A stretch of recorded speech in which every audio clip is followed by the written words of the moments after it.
जैसा कि हम जानते हैं क्रिमिनल लॉ में क्राइम की 4 स्टेजेस होते हैं। फर्स्ट ऑफ ऑल डील्स करता है इंटेंशन, जिसको हम मेंजरिया भी कहते हैं। Second stage is preparation, third stage is attempt and fourth stage is act.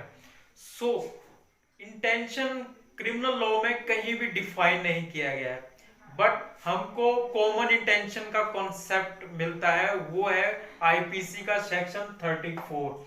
यहाँ पर कॉमन इंटेंशन का प्रोविजन है, बट कॉमन इंटेंशन में इंटेंशन है जो वो कॉमनली है, वो ज्वाइंटली लाइबल होंगे अगर कॉमन इंटेंशन के अंडर आ जाते हैं।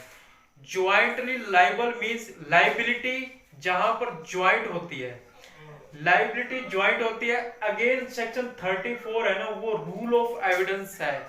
रूल ऑफ एविडेंस क्यों कहते हैं इसको? क्योंकि 34 की आईपीसी का पनिशमेंट नहीं है, ये ऑफेंस के साथ ऐड होता है, और ऑफेंस की जो पनिशमेंट बनती है ना, तो उसी में पर्सन को, अक्यूज्ड को लाइबल किया जाता है।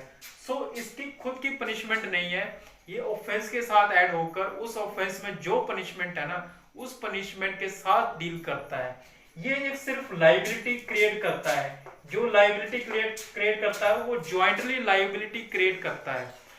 तो इसमें जो कॉमन इंटेंशन का जो एविडेंस है ना, हम कॉमन इंटेंशन का main evidence through the circumstances of the case पता लगेगा, या फिर कंडक्ट ऑफ ऑल अक्यूज्ड, उसके थ्रू पता लगेगा। कॉमन इंटेंशन का जो एविडेंस है ना, इन दोनों के थ्रू पता लग सकता है, या सर्कमस्टांसेस के थ्रू, या फिर conduct of all accused at the time of done the offense. And the third thing is act done by several person, जो common intention में है, several सेक्शन 34 अप्लाई होगा टू या more than 2 person.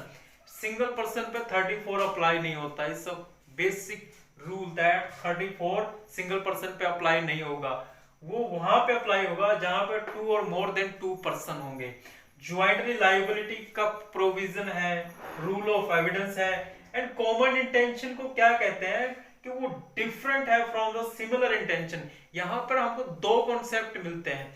First of all common intention का, third second is similar intention का।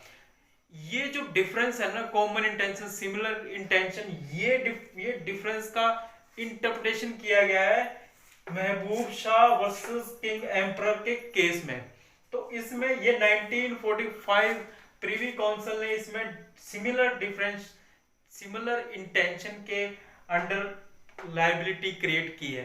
तो इस case में क्या होता है, दो ग्रुप होते हैं, मेनली दो ग्रुप।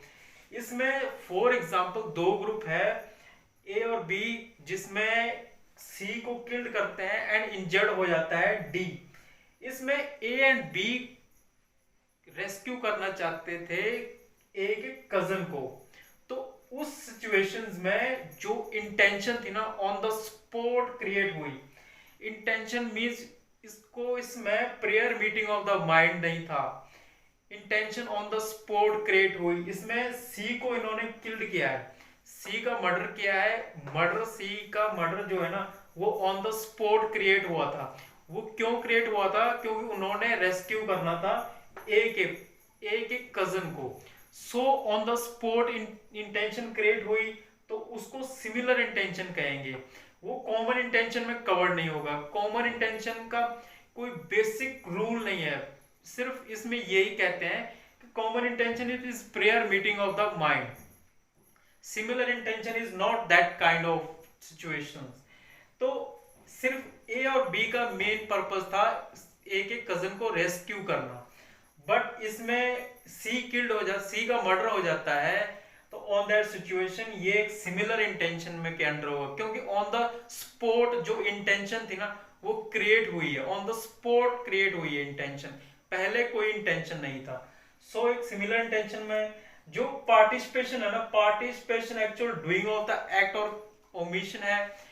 इसमें जो पार्टिसिपेशन का जो मेन प्रोविजन है ना, वो दिया गया Tukaram versus state of Maharashtra के केस में।